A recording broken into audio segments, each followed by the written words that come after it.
You sigh and your shoulders droop. Never again. That never is declared once more behind a chalky cloud fired by your own breath against the bitter, black air. You repeatedly shake your head as if being interrogated by some unseen ghoul. All that money spent, all the miles crossed by train, car or coach, all of those other things you could have been doing, and instead you were watching a capitulation in Greenock, a rout in Dundee, a hiding in Dingwall, a trouncing in Stranraer. When you're there, an away defeat somehow feels thicker, more profound, more scarring, more alienating than its homemade equivalent. It jars. Losing at your place, there's comfort in numbers and routine, in dwelling and wallowing among people and bricks you know well. Losing away, you traipse out into the unfamiliar, you're outnumbered by smiling faces whose joy you resent. You amble past their landmarks and through their streets, an ignored ghost in the wrong house. And yet, an away day is to be treasured.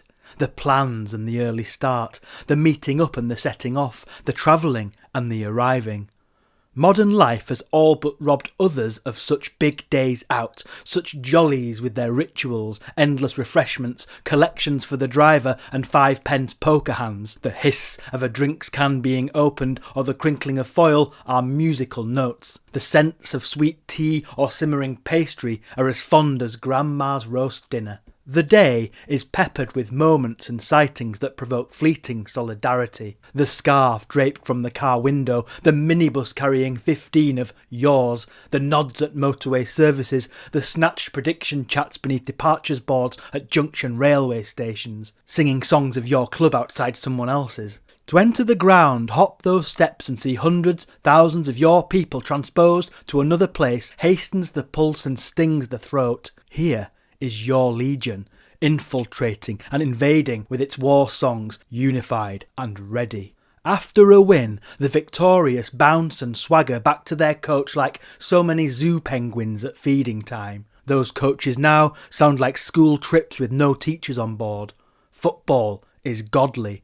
Life is wonderful. There is a reverse image too, incited by defeat. In a losing coach or carriage, passengers stare quietly from the window, their moods heavy and grim. The air is cut only occasionally by dark, sardonic comments and grave claims of relegation and disaster. The gleeful fan and the despondent fan alike crawl across motorways and railways as evening nuzzles in and darkness falls. Back near their towns and cities, they plot the rest of the evening, a few in the local, or chips on the way home. On Sunday, each traveller has a special kind of tiredness. They are fuzzy, leggy, still partially delirious. In victory and defeat, they are comforted by one thing, that they were there, among so many of their own.